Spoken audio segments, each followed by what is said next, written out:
પશ્ચિમ બંગાળના સિલિગુરીમાં બીજેપી કાર્યકરો દ્વારા ન્યૂ જલપાઈગુરી પોલીસ સ્ટેશનની બહાર એક નાબાલિગ યુવતીની હત્યાના આરોપને લઈને વિરોધ દરમિયાન પોલીસ દ્વારા કાર્યકરોને પોલીસ સ્ટેશનમાં પ્રવેશતા અટકાવવામાં આવ્યા હતા. આ ઘટનાને કારણે સ્થાનિક વિસ્તારોમાં તણાવનું વાતાવરણ સર્જાયું છે. બીજેપી કાર્યકરો દ્વારા વિરોધ પ્રદર્શન દરમિયાન રસ્તા ઉપર ટાયર બાળવીને ટ્રાફિક અવરોધિત કરવામાં આવ્યો હતો. આ ઉપરાંત કાર્યકરો દ્વારા પોલીસ બેરિકેડ તોડીને પોલીસ સ્ટેશનમાં પ્રવેશવાનો પ્રયાસ કરવામાં આવ્યો હતો. આ વિરોધને કારણે સ્થાનિક વિસ્તારોમાં ટ્રાફિક અને વ્યવસ્થામાં અવરોધ સર્જાયો હતો. આ વિરોધ પ્રદર્શન દરમિયાન બીજેપીના કાર્યકરો દ્વારા મુખ્યમંત્રીના રાજીનામાની માંગ કરવામાં આવી હતી.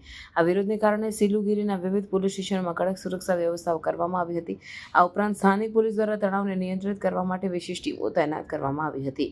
બીજેપી કાર્યકરોના વિરોધને કારણે સ્થાનિક વિસ્તારોમાં તણાવનું વાતાવરણ સર્જાયું છે. આ વિરોધને કારણે સ્થાનિક લોકોમાં ભય અને અસંતોષ જોવા મળ્યો છે. આ ઘટનાને કારણે સિલિગુરીના પોલીસ સ્ટેશનોમાં કડક સુરક્ષા વ્યવસ્થાઓ કરવામાં આવી છે.